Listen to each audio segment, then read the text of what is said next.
di rumah sakit jiwa juga banyak yang gila itu laki-laki, orang yang berhasil bunuh diri itu dari Laki-laki. penelitian itu laki-laki. Sesedikit gajimu jadi guru freelance, jangan berpikir untuk resign ya, yang ngantri banyak. Kemewahan anak muda itu kan idealisme ya. Isu tentang mental health itu menjadi meromantisasi diri kita untuk menjadi orang yang manja dan nggak mau berkembang.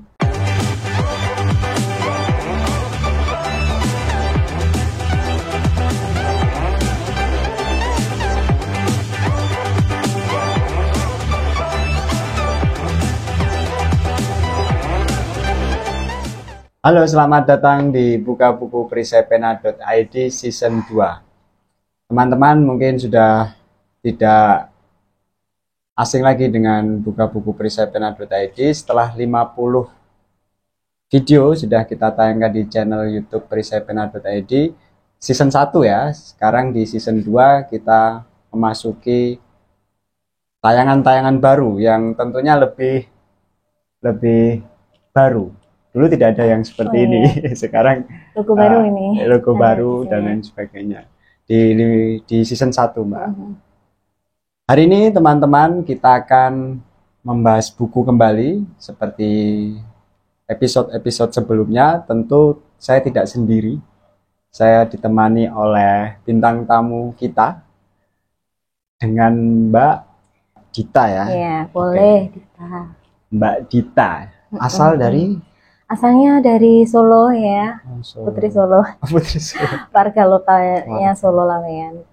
Laweyan. Iya. Kesibukan sehari-hari apa? Kesibukan sehari-hari sekarang ya menjadi seorang pendidik ya. Masya Allah. Pendidik. Iya, berkumpul dengan anak-anak gitu. Gimana perkembangan secara emosional, psikologi sosial gitu, seperti itu. Sebagai guru BK. Masya Allah, guru BK teman-teman. Di salah satu sekolah swasta di Surakarta. Ya. Oke, Mbak Dita, selamat datang di Buka Buku Perisai.id. Kita seperti biasa akan membuka buku. Buku yang tentunya buku yang dibawa oleh bintang tamu kita. Dan buku itu adalah Beresin Dulu Hidupmu. Ini bukunya ya Mbak ya? Ya. Bukunya ini. Tapi sebelum ke buku saya pengen nanya-nanya sedikit lagi tentang backgroundnya Mbak Dita. Aktivitasnya. Ketika masih mahasiswa ya. Ketika masih mahasiswa ya, karena saya anak mahasiswa yang cukup nakal, jadi lulusnya agak lama Mas, semester 11 ya. Ya semester 11 itu ambilnya juga jurusannya PKI, konseling di UIN Raden Mas Said, dulu masih IAIN gitu. Aktivitasnya ya masih aktif-aktifnya di organisasi ya, organisasi eksternal, internal saya ikut semua itu. Pokoknya sibuk banget waktu dulu S1 ya, bahkan mengesampingkan tugas akhir. Jadi ya mengabdinya di organisasi dulu, baru lulus. Iya, setelah lengser. Semester 11. Iya, semester 11. Semester 11. Saya sampai semester 14, Mbak. Oh iya, biasa. Di organisasi ekstra dan organisasi intra. Intra, sekarang juga masih aktif di organisasi. Jadi pikir saya waktu dulu nggak akan ikut organisasi lagi ketika udah di S2 ya, tapi ternyata saya juga membohongi diri saya sendiri, saya tidak bisa lepas dari organisasi, jadi masih aktif juga di organisasi waktu semester S2 di Jogja, UIN Jogja. Sebentar, berarti Mbak Dita pernah berjanji kepada diri sendiri untuk tidak ikut organisasi? Pernah. Karena orang tua juga karena ya nggak mau larut lagi dengan pengorbanan ya di organisasi gitu. Menarik teman-teman. Jadi kalau ceritanya di aktivis organisasi memang dinamis ya Mbak ya? Dinamis gitu. Pergerakannya dinamis, hidupnya juga dinamis. Harus. Dinamis. Oke. Karena Mbak Dita tadi sudah berkenalan, tadi S1-nya di UIN Raden Mas Said, S2-nya di UIN Sunan Kalijaga, Yogyakarta. Jurusan? Konseling juga. Konseling. Interdisciplinary Islamic Studies. Oke. Berarti sekarang mengajar di sekolah swasta di Sekolah swasta Surakarta. pernah, ngajar anak-anak mahasiswa pernah, Oh, pernah. gitu ya. Sekarang lagi off ya. Di alma maternya atau di Alma mater lama, ya, alma mater lama? di yang 11 semester itu. Sempat ngajar mahasiswa juga? Iya, sempat. Oh, Karena sering juga ya ngisi diskusi seminar. mahasiswa eksternal maupun internal. Oke, menarik. Ya. Sepertinya menarik pengalaman Mbak Dita selama menjadi mahasiswa. Nah, saya tanya dulu nih Mbak Dita. Mbak Dita tadi kan latar belakangnya sangat dinamis. Apalagi aktif di organisasi internal dan eksternal. Ya. Saya percaya dan saya yakin bacaan aktivis itu kan berat-berat ya Mbak ya. Filsafat, kemudian logika, teori, dan lain sebagainya.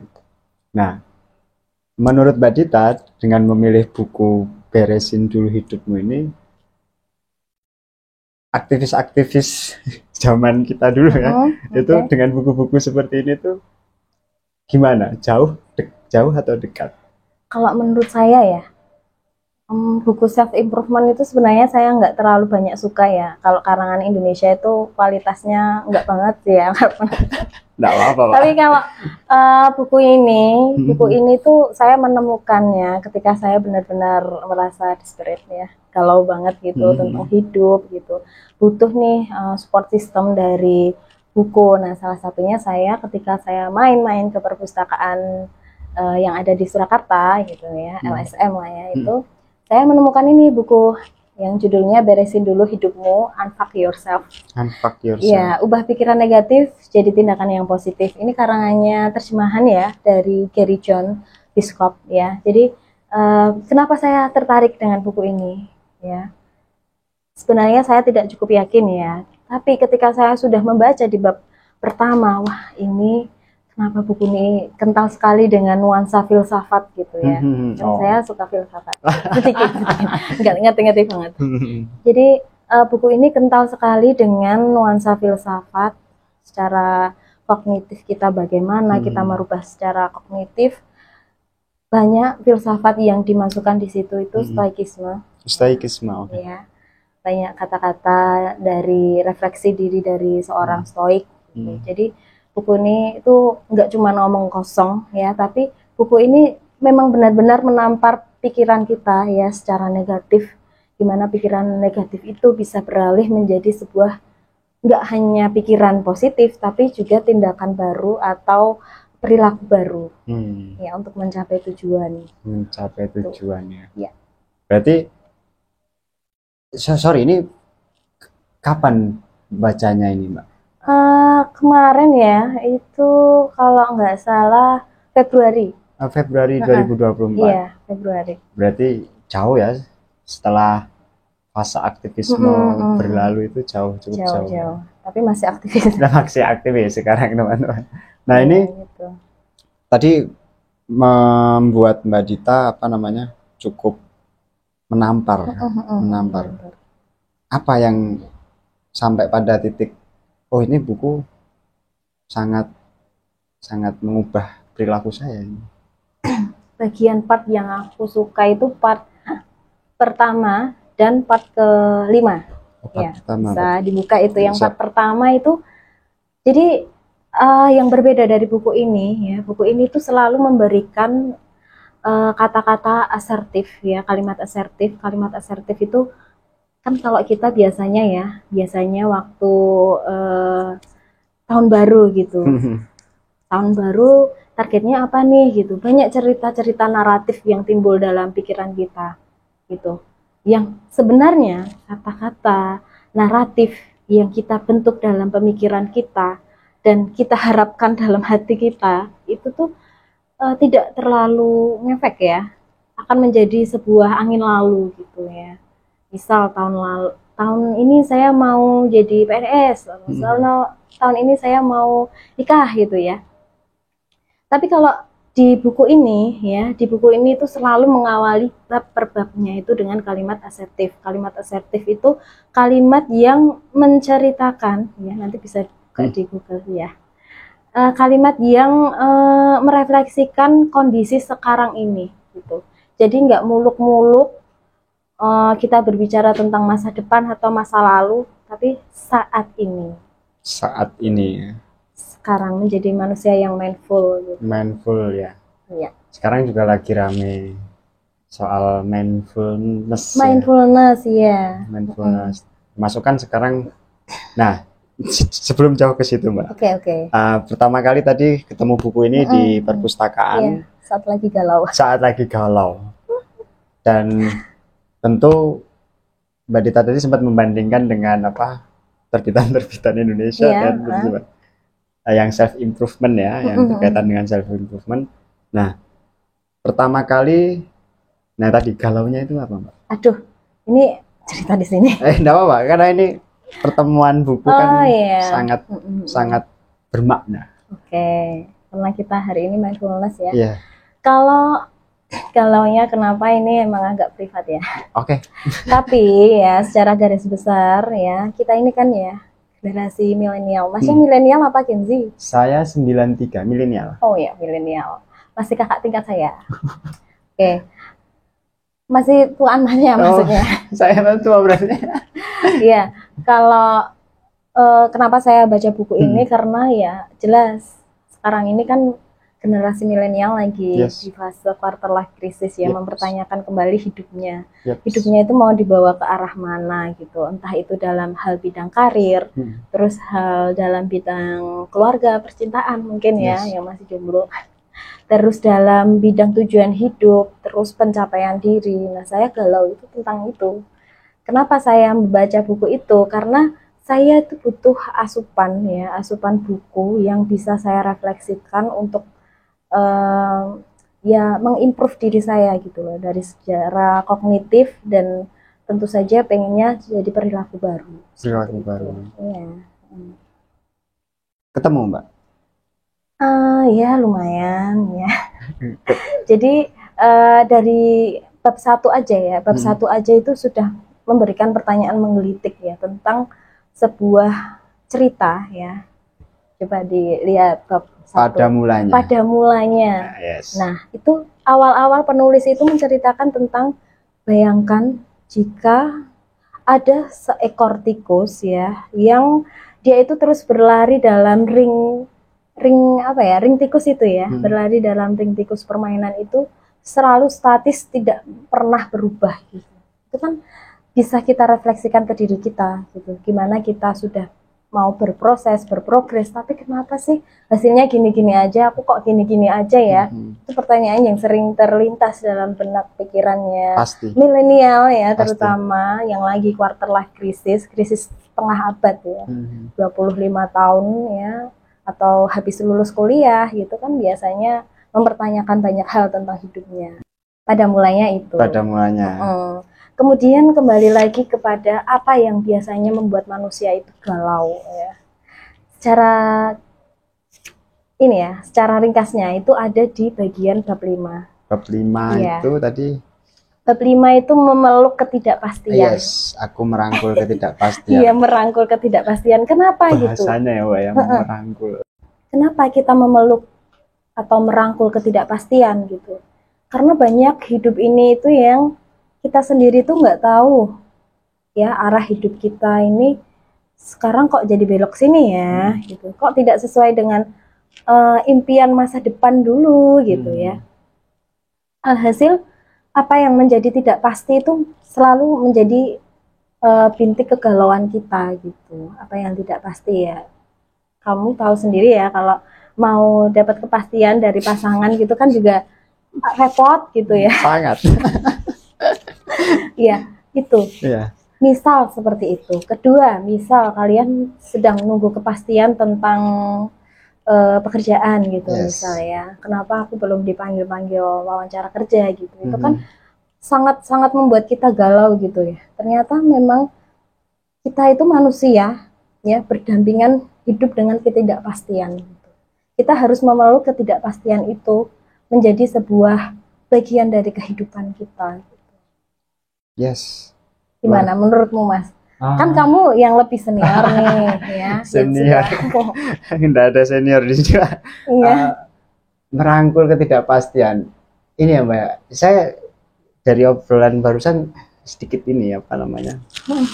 Jadi ada mindset, bukan mindset apa, kayak ketampar tadi yang pertama. Ya hidup ini memang penuh dengan ketidakpastian. Terus kenapa kita harus capek-capek overthinking ya di malam hari mikirin sesuatu yang jelas-jelas itu ada sebuah takdir yang ada relasi kuasa lain ya, yang lebih besar yaitu Tuhan ya, yang juga dia itu mengatur tentang hidup manusia, jalan hidup manusia. Kita nggak bisa untuk mendikte sesuatu hal menjadi pasti yang selalu kita inginkan, karena hidup itu memang tidak selalu kita inginkan hadir gitu Mas. Yes. Iya. Kita hidup ini tidak pasti. Saya jadi mikir ini sampai ya ada di sini paradigma potensi, kemudian mengejar apa yang tidak ada. Iya.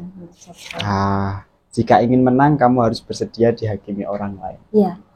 Nah, ini sekarang relate ya dengan perkembangan sosial media ya. Sekarang ini kan sistemnya orang lagi pengen branding diri gitu ya.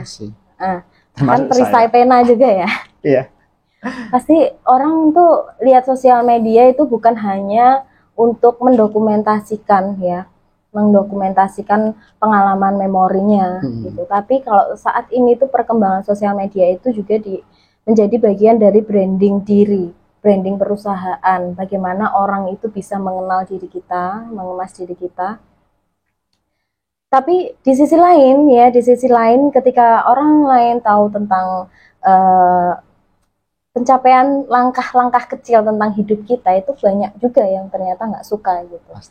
Pasti banyak yang menjudge, ternyata dulu tuh kamu gimana sih, sombong banget ya, apa-apa di pencapaiannya gitu. Pasti terdengar suara-suara seperti itu. Kalau kita mau ibaratnya mau menang, kan di situ di buku itu dijelaskan juga, kita hidup ini di dunia bukan untuk kalah ya, tapi untuk menang. Gimana caranya untuk menang ya? Kita harus melangkah satu demi langkah setiap harinya, 1% setiap harinya, tanpa melihat dari pandangan negatif dari orang lain yang hadir, di mana pandangan itu memang tidak relevan untuk mengembangkan diri kita gitu. Jadi ya udahlah, omong kosong lah, orang lain itu nggak usah terlalu dipikir ya. Apa yang keluar dari pendapat orang lain itu hanyalah sebuah pendapat. Kalau memang itu tidak sesuai dengan akal budi dan kebijaksanaan yang kita miliki. Jadi apa yang menjadi pendapat tidak perlu dipikirkan ya. Misal apa Mas? Pendapat yang biasanya buat Mas insecure. Banyak. Apa itu? Banyak. Kalau di kerjaan itu, ini yang toksik ya, teman-teman yang toksik ya, yang toksik kayak baru aja terakhir kemarin itu, saya kan bikin semacam POV itu loh, yang di point of view yang ada di Instagram sekarang kan, trennya kan di situ. Dan saya bikinnya itu, sesedikit gajimu jadi guru freelance, jangan berpikir untuk resign ya, yang ngantri banyak. Saya bikin POV itu Mbak. Sesedikit gajimu, kan kita tahu guru di Indonesia itu kan sangat tidak manusiawi. Nah itu sempat jadi toksik gitu loh. Jadi toksiknya itu komentar toksiknya ke teman-teman itu. Ngapain sih kok gaji guru diomongin dan sebagainya. Loh, memang kenyataan faktanya begitu. Nah terus apa yang mau kita banggakan sebagai guru kalau kita saja hidup harus ikhlas beramal. Apalagi kan ada data disebutkan di kata data itu menyebutkan pekerjaan sampingan guru. Ada yang driver ojol dan lain sebagainya. Artinya kan memang ya lingkungan yang toksik itu yang membuat kita kadang gitu sih Mbak. Contohnya gitu. Gimana? Responnya Mas gimana? Ini saya yang tanya. Responnya ya karena saya masih hidup di lingkungan kerja yang seperti itu ya tidak bisa mengelak Mbak. Saya tetap menimpali itu biasanya. Tetap menerima ya. Menerima dari komentar, enggak berusaha untuk counter ya berarti ya. Perlu di counter? Oh, nggak perlu sih, nggak perlu. Nggak perlu Barangkali ya? ada argumen yang Ya, berani face to face gitu kan. Tapi nggak perlu sih memang. Memang nggak perlu ya. Di Iya. buku ini juga memang arahnya ke sana. Nggak perlu. Nah, terus gimana dalam ini Mbak? Nah, generasi kita ini kan generasi yang sangat nanggung kan sebenarnya. Nanggung. Benar nggak? Oke. Sepakat nggak? Iya, terhimpit dengan orang yang lebih senior ya. Dan yang baru. Apalagi yang punya kuasa gitu ya. Yang punya kuasa. Yang punya Oke, kuasa gitu. ya, titipan ya. Nah, di generasi yang nanggung ini kan saya mengalami secara pribadi hidup di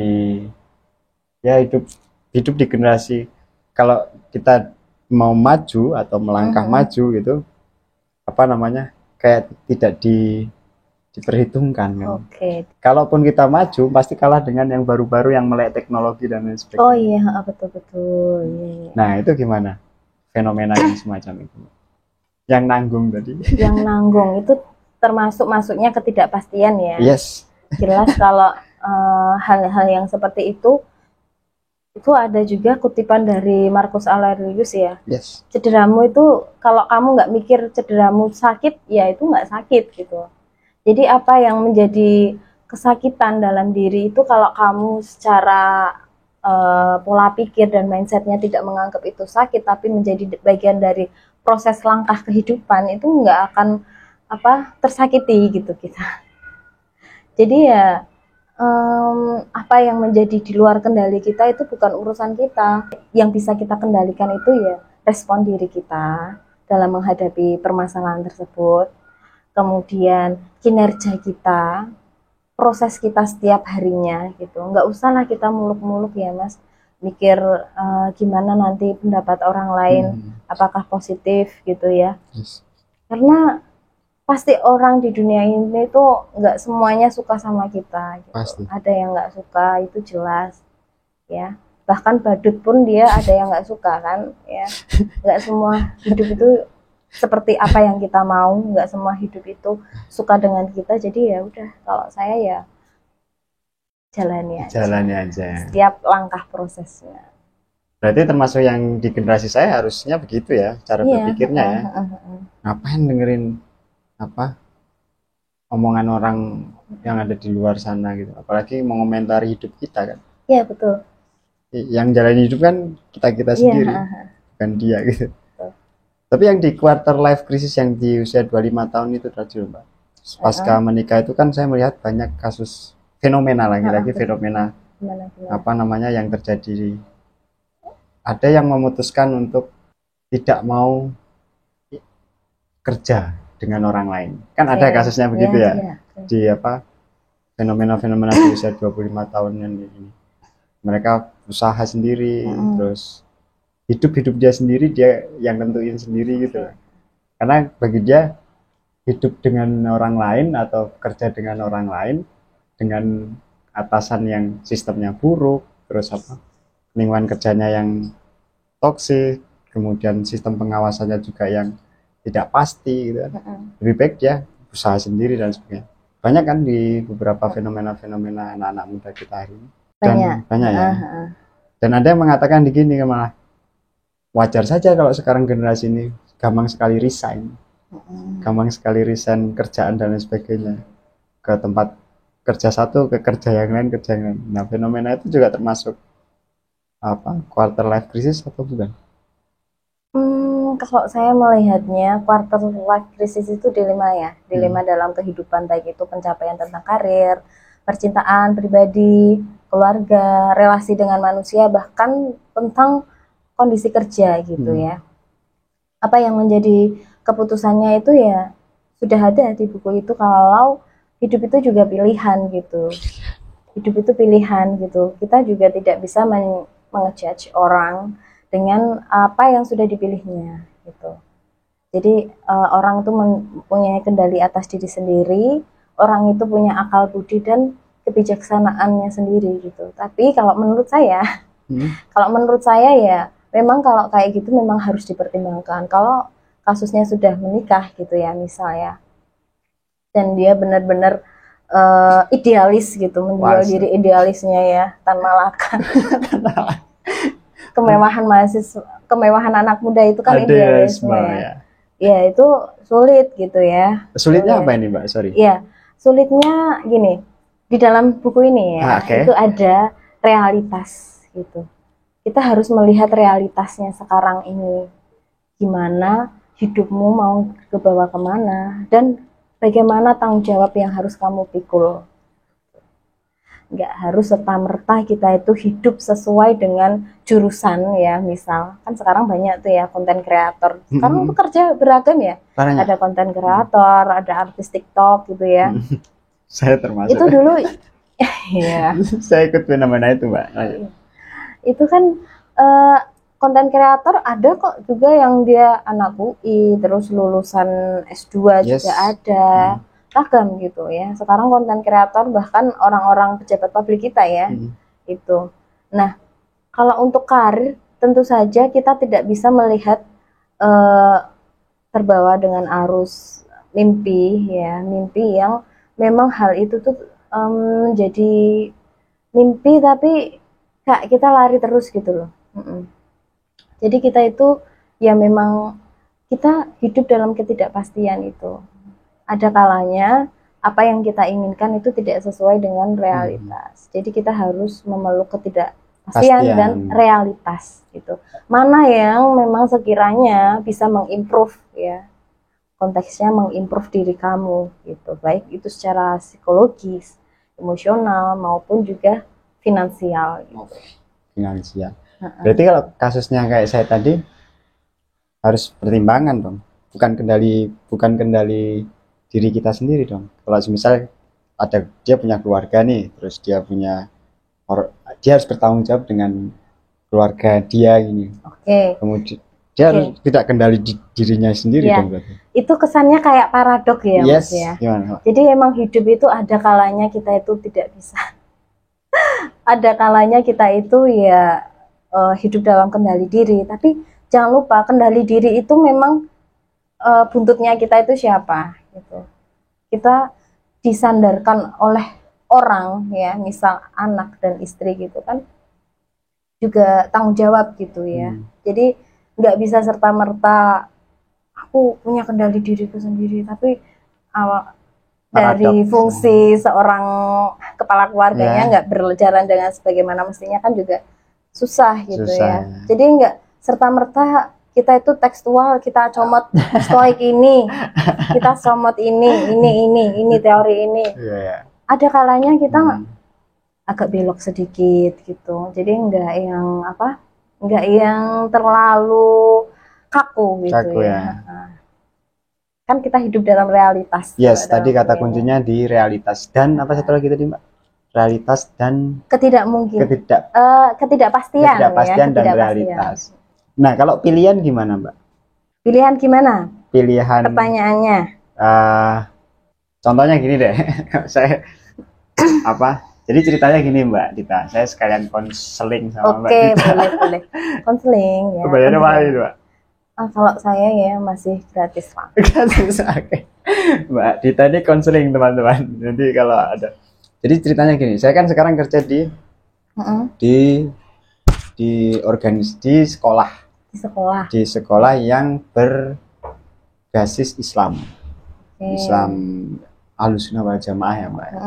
Sementara background saya adalah Muhammadiyah. Muhammadiyah. Nah ini nanti ujungnya pilihan dan tadi. Sementara saya yang di sekolah yang sekarang, yang saya tempati sekarang itu saya diajukan untuk menjadi GTY. GTY apa itu? Guru tetap yayasan. Oh. Guru tetap yayasan itu beda dengan GTT, guru tidak tetap. Kalau guru tidak tetap itu freelance gitu loh Mbak. Dia datang sesuai dengan jam mengajar. Kalau GTY full dari jam sekian sampai jam sekian. Nah, di sisi lain saya terpanggil untuk kembali ke organisasi saya yang di Muhammadiyah. Muhammadiyah kan juga aumnya kan butuh support banyak ya berkaitan. Nah, sementara pilihan itu dikendali saya pertimbangan itu apakah saya akan memilih di sekolah yang sekarang yang saya tekuni sekarang, atau saya akan kembali ke yang dulu pernah saya sang surya gitu ya. Nah itu kan butuh pertimbangan ya. Sementara saya punya keluarga kecil gitu, ya yang harus dihidupi dan lain sebagainya itu. Nah bagaimana dengan beresin dulu hidupmu ini? Mungkin tanya-tanya sedikit ya. Jadi kalau di situ berarti kalau misal jadi guru tetap jangka waktunya berapa tahun? Jangka waktunya itu tidak pasti Mbak, tidak pasti. Ya paling 1 tahun ya. Oh 1 tahun. Gitu. Kalau dia mau lanjut gitu. Kalau 1 tahun itu selesai ya sudah selesai. Terus referensi lain gitu yang untuk saat ini, misal di AUM gitu, ada nggak sekiranya referensi? Ini kan tahun ajaran baru nih. Ada. Jadi dilema nih Morris. Dilema. Kalau dalam kendali diri memang kita sulit ya untuk benar-benar secara idealis memutuskan gitu. Cuman kalau dilihat dari hal-hal yang pasti ya, yang pasti kan realitasnya kita menghidupi keluarga ya. Yes, itu realitasnya. Sepakat. Jadi ya Mas bisa lebih membuat jurnal ya, misal membuat jurnal secara refleksi itu sekiranya banyak poin positifnya untuk bertahan atau poin negatifnya. Kuncinya orang sukses itu bukan gimana kita menjadi sukses kan, tapi gimana kita tahu caranya gagal. Jadi tetap dalam posisi kendali saya ya sebenarnya. Kendali dalam artian kendalimu dengan pertimbangan tentu saja. Pasti. Tentang mental health gitu, gimana tuh sebagai seorang laki-laki dan kepala keluarga dengan kondisi yang semacam itu? Ya hal besar lain lah, nggak tentang karir aja gitu. Kan sekarang ini banyak kasusnya kriminal ya, kriminal yang dia itu pelakunya keluarga terdekat sendiri gitu. Ada yang bakar suaminya gitu ya, ada yang membunuh istrinya sendiri di depan anaknya gitu. Terus yang terakhir itu yang paling membuat saya terkaget-kaget itu yang ini ya Mas, yang di Ciamis apa ya, yang Yati itu loh, yang dia itu membunuh istrinya, pelenyapan nyawa, kemudian ya kan jual ini ya, jual kambing gitu ya, jual daging, terus dagingnya yang disuruh nyicipin tetangganya. Jual. Oh itu dijual. Ada kata-katanya yang perlu disensor ya, yaitu kayak gitu. Itu tuh kenapa gitu, laki-laki itu bagaimana caranya untuk memproses emosinya ya, strategi copingnya itu seperti apa. Ini kan sekarang ini jadi pertanyaan gitu.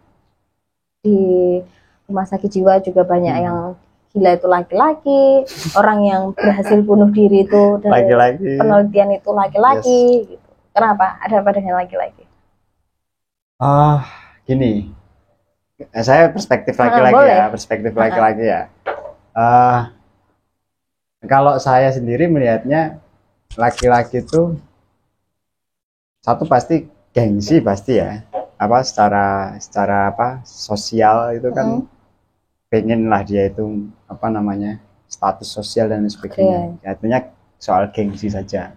Terus yang soal masalah emosionalnya dan lain sebagainya ini soal, kalau menurut saya sulitnya laki-laki itu menumpahkan emosi. Jadi kayak ditahan gitu, kayak itu bahasa psikologinya apa itu Mbak? Mungkin coping stresnya lebih banyak dipendam gitu ya. Ini menurut perspektif laki-laki ya, menurut saya kayak ya kan yang namanya laki-laki, apalagi yang sudah punya pasangan dan lain sebagainya, itu kan pasti lebih baik ngalah kan biasanya kalau beberapa kasus itu kan ngalah kok tiba-tiba kok emosinya nggak bisa di kontrol kemudian akhirnya meluaplah di situ. Nah kalau kasusnya yang di Mojokerto kan beda, cewek kasusnya judi online dan lain sebagainya. Sebenarnya kan tidak, laki-laki perempuan sebenarnya sama saja, cuman hal yang membedakan itu tentang porsi ya, porsi masculinity dan femininitas. Jadi kenapa kok banyak kasus pembunuhan ya, misal keluarga sendiri, feminisida ya kalau sekarang ini bahasanya. Feminisida yang dilakukan oleh dalam lingkup keluarga sendiri itu kan juga karena pengaruh toksik dari toxic masculinity-nya sebagai laki-laki itu bagaimana gitu. Laki-laki itu banyak menyimpan ya. Mungkin ini juga PR juga untuk kita semua ya, banyak menyimpan pride ya, pride gitu. Dia sebagai seorang laki-laki nggak boleh menangis gitu. Itu dia. Itu ya, laki-laki nggak bisa mengungkapkan emosinya sejak dia tuh masih kecil. Sejak di pola pengasuhan ya. Dari pola pengasuhan sendiri. Misal anak kecil lah, misal nangis gitu. Misal nangis, pasti sama ibunya, jangan nangis, laki-laki kok nangis, gembeng gitu. Nah dari situ terbentuklah pola kalau laki-laki itu harus kuat, harus selalu kuat. Padahal kan laki-laki juga manusia biasa ya. Ya, laki-laki juga manusia biasa yang boleh-boleh saja gitu. Kalau misal mau nangis, mau mengungkapkan perasaannya gitu, mau mengungkapkan kasih sayangnya gitu, boleh saja gitu. Kemudian menangis gitu. Kenapa? Terus kalau nggak bisa nangis dan dipendam, terus jadinya apa? Jadinya dia timbul konsep diri untuk berkuasa dengan relasi kuasa yang dia miliki secara legitimasi sosial, budaya, agama gitu ya. Itu dia melakukan kuasa atas apa yang dilegitimasinya, itu menjadi sosok yang misal dia melakukan tindak karakter yang melambangkan dia itu berkuasa, misal kekerasan, KDRT gitu. Misal seperti itu. Jadi ya itu pastinya tentang pola asuh, kemudian insecurity laki-laki dan toxic masculinity. Hal itu bisa terjadi. Dan itu diciptakan itu dipikirkan kan sebenarnya, Mbak? Di pikiran yang sudah terpola dari dia masih kecil. Kecil ya. Laki-laki ini tentang pengasuhan. Iya, laki-laki tentang pengasuhan, parenting ya. Soal parenting. Ya, betul. Nah, sebenarnya gimana tuh? Relate nggak dengan buku ini bahwa laki-laki tadi dengan masculinity-nya yang relasi kuasanya kan sangat tinggi tadi. Itu beresin dulu lah hidupmu gitu atau bagaimana? Sebenarnya buku ini relate untuk semua jenis kelamin ya, baik laki-laki atau perempuan gitu, karena dia tidak berbicara tentang bagaimana menjadi seorang laki-laki atau perempuan, tapi bagaimana menjadi seorang manusia yang realistis, purna, dan dia bisa menjadi sosok pribadi yang baru, siap menang gitu, baik itu laki-laki atau perempuan, itu kan ada bahasannya ya. Siap programkan menang. Ada bahasa programkan menang. Dan di sini banyak sekali sebenarnya buku kata-kata ya dari filsuf Seneca, Aristoteles, Seneca, Marcus Aurelius, Vincent Lombardi. Dan Mbak suka karena filsafatnya juga sangat kental ya. Ya, karena filsafat dan modifikasi secara pemikiran, secara kognitif, dan bagaimana caranya kita untuk merubah perilaku baru. Jadi nggak omong kosong lah ya ini bukunya. Iya Mbak. Ya gimana? Tadi kan kita bicara soal mental health di generasi kita ya. Kenapa kok fenomena akhir ini membuat kita itu seperti ada yang salah di diri kita gitu kan. Ada yang salah sepertinya.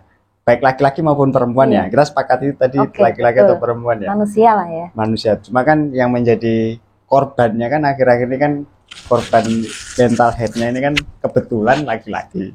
Sepakat ya Pak? Laki-laki yang maskulinitasnya tadi tinggi. Nah kira-kira isu mental health itu sudah ada sejak lama atau baru-baru ini? Kalau mental health-nya kan udah lama, tapi isunya itu? Kalau secara teori sebenarnya udah lama banget ya, banyak itu kan psikologi ya, itu cabang ilmu dari filsafat gitu. Nah tapi kalau isu ini berkembang ya dan kita terima di masyarakat, baik itu di pertelevisian, sosial media sekarang kan gencar itu tentang isu mental health. Jadi semenjak dikenal itu semenjak eranya itu udah era digital. Jadi isu tentang mental health jadi lebih diterima dan lebih disadari oleh masyarakat sekitar. Di era digital. Termasuk buku-buku motivasi yang semacam ini juga bagian daripada arus itu semua. Ya mungkin menjadi bagian dari itu. Seperti kasusnya saya agak nyambung Natasha Rizky. Yang suami istrinya Desta. Dia kan juga nulis beberapa buku-buku self improvement kan. Yang terbaru itu sampai bestseller, sampai cetak ulang dan sebagainya.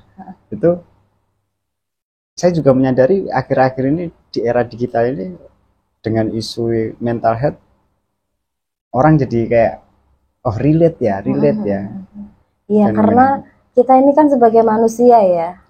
Jadi kalau sebagai manusia, kalau kita sudah mulai menyadari apa yang berbeda dalam diri kita itu pasti selalu tertarik gitu. Kita mempelajari tentang manusia dan mempelajari tentang diri kita itu adalah sebuah ilmu yang sangat menarik.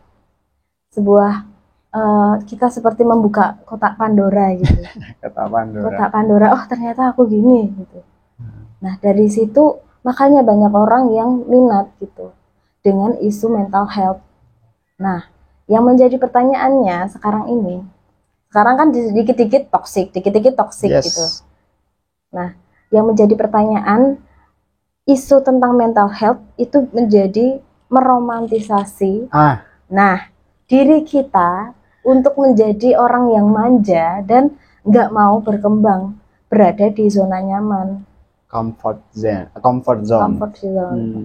Meromantisasi mental health diri kita, self love kita romantisasi. Misalnya Mas makan gitu ya, apa aja dimakan untuk self love gitu kan nggak baik gitu ya.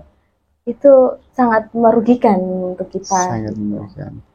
Dan itu nah ini juga paradoksnya sini Pak. Ketika semisal karena digital tadi juga mensupport kita untuk self love kemudian dan lain sebagainya, itu akhirnya kan orang-orang yang lain kan akhirnya relate gitu kan, akhirnya orang yang tidak apa-apa, sorry ya, ini orang yang bukan apa-apa, dia bukan public figure seperti Gary John Bishop ini yang menulis buku terkenal sampai terkenal kan, tiba-tiba jadi influencer, tiba-tiba jadi content creator yang justru tadi meromantisasi. Nah itu gimana kalau kasusnya semacam itu? Yang bisa aku raba sekarang ini kualitas konten kreator ya maksudnya Mas ya. Kualitas konten kreator kok sekarang ada juga ya yang berkualitas sama yang nggak berkualitas, mendidik sama yang nggak mendidik, uraan gitulah ya. Lebih banyak yang uraannya, lebih banyak joget-jogetnya aja gitu ya. Nah kalau menurut aku sih ya, hidup kita itu memang nggak bisa hitam, nggak bisa putih ya. Memang ada kalanya kondisi ini di abu-abu bener, paradok benar gitu. Kita nggak bisa melihat kehidupan dari satu sisi sudut pandang aja gitu. Yang menjadi catatan untuk diri kita ya, bagaimana boundaries. Boundaries untuk diri kita. Ya, bagaimana boundaries untuk diri kita agar memang menjadi manusia yang sadar gitu, manusia yang mindful gitu. Manusia yang mindful itu yang seperti apa gitu. Kalau di buku ini dijelaskan kalau manusia yang mindful berarti dia itu tidak hanyut ya, terjebak dalam masa lalu, dan dia tidak overthinking ya, merugikan diri sendiri untuk hal-hal masa depan yang tidak pasti. Manusia yang mindful itu berarti manusia yang menyadari dirinya saat ini, sekarang, momen ini, hidup di momen ini gitu. Jadi nggak usahlah mikir banyak panjang lebar tentang masa laluku gini gitu ya. Orang yang ke psikolog itu kan biasanya catatannya tentang masa lalu dan kecemasan masa depan. Kan? Tentang inner child dan lain sebagainya gitu ya. Ya orang yang sehat mental itu ya salah satu indikatornya orang yang hidup di masa sekarang, masa gini, mindful dengan penuh kesadaran. kita duduk di sini, kita ngobrol buku ini, nah itu mental health. Ya, ini kita sadar ini. Ini sadar ya. Yeah. Kecuali kalau kita ngomongin masa lalu. Betul. Masa lalu aktivisme kita. Aduh. Ya. Itu nggak sehat kita berarti. Nah, itu sehat menurut kalau kita bicara tentang aktivisme romantisasi. Kalau menurut saya orang bisa dilihat ketika saya udah lihat podcastnya ya di beberapa ini, orang bahagia itu juga bisa dilihat dari memorinya. Ya, memori masa lalunya, bagaimana kehidupannya dia itu. Misal kita nih di dalam buku ini dijelaskan kalau misal kita ini hidup dalam pengalaman memori yang positif, negatif, dan netral. Misal Mas cerita tentang hal-hal yang positif itu kok benar-benar terlihat positif banget. Nah, itu berarti itu adalah sebuah pengalaman yang membahagiakan. Misal Mas ceritanya pengalaman masa lalu yang dia itu negatif, tapi udah lama banget gitu. Udah lama banget berarti ya itu sebuah kenangan memori lama yang melukai hatimu. Negatif. Gitu. Tapi hidup itu nggak melulu harus bahagia kok. Bahagia harus sesuai dengan takarannya. Kalau kita nggak bahagia terus gitu, kita tidak bisa merasakan makna dari sebuah kebahagiaan. Betul. Tadi yang soal kegagalan apa quote hari ini? Apa ya? Yang apa? Yang mana? Kita tidak bisa, kita sukses karena kita pernah gagal tadi ya. Oke, kita sukses bukan karena bentar. Kita sukses bukan, aku malah lupa loh Mas. Itu dekat ya Mas. Nanti diulang lagi, diputer. Itu menarik ya kuatnya. Menarik. Oke. Mbak Dita, saya sebelum kita akhiri video, ada yang mungkin ingin disampaikan berkaitan dengan buku ini yang belum tersampaikan. Yang belum tersampaikan ya. Mungkin banyak hal dalam hidupmu ini yang terasa sangat begitu melelahkan gitu ya. Kita tidak bisa request ya tentang hidup kita yang tidak pasti, hidup kita pengalaman yang negatif itu mau seperti apa, dari orang tua seperti apa kita dilahirkan, dan dengan keluarga seperti apa kita tumbuh.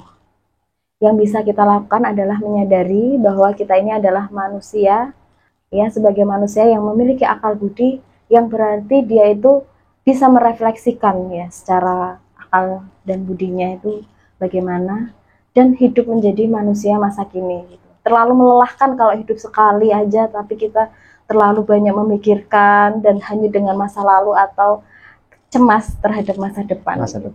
Hidup di masa kini. Sekarang ya. Masa sekarang. Saiki nang kene yang ini, kata Surya Mentaram. Oke, Ageng Surya Mentaram. Ya, gitu. Filsuf Jawa ya. Oke, Mbak Dita. Iya. Kenapa generasi milenial, generasi Z, generasi Y, generasi Alpha perlu baca buku motivasi Gary John Bishop ini? Kenapa perlu? Karena ini bukan hanya buku yang meromantisasi tentang mental health ya.